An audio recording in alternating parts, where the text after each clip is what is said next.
صدر الى النجف وكربلاء القريبه منها نسبيا. كره ملعوبه داخل منطقه الجزاء، خطيره الكره، جول جول عبد الله عبد الامير ينجح بتسجيل الهدف الاول لفريق الديوانيه تحت انظار رزاق فرحان. نواياه واضحه اليوم. جاسم محمد فؤاد بهدف مقابل 3 مع الكرت 0-2. كره ملعوبه عاليه و كره جول. هدف التعادل الدقيقه 18 علاء عباس ينجح بالتسجيل، لكن هفوه دفاعيه، ومن سجل هو من سجل هدفا بالخطا في مرمى عبد الله عبد الامير. كان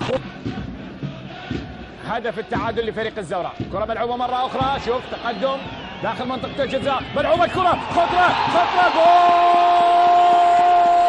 شنو هذا بده يصير بملعب الشعب؟ شنو هذا فريق الديوانيه اللي خلال 17 مباراه سجل 11 هدف، وفي ظرف 20 دقيقه يتقدم على الزوراء بهدفين مقابل هدف واحد. دقيقه 21 ينجح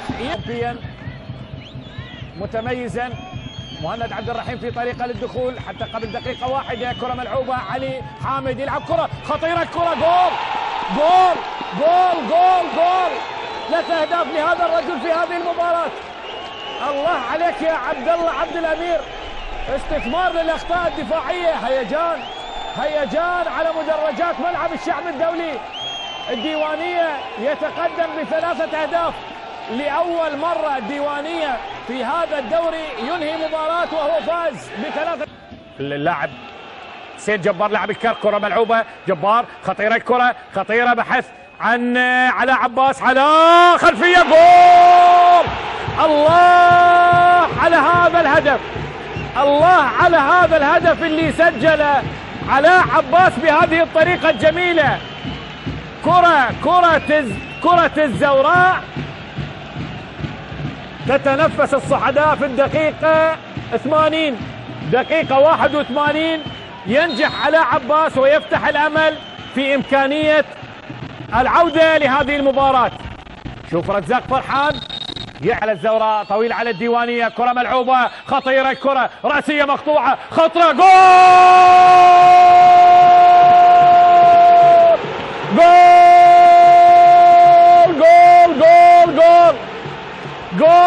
لفريق الزوراء. ابدا لا يفيد الوقت ولا يفيد ان تنظر بالساعه يا رزاق فرحان.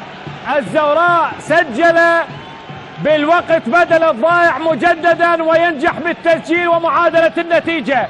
جبار كريم بعد ان صنع الهدف الثاني تمكن ان يسجل هدف ثالث، هدف التعادل في مرمى هذا الحارس ليث معا.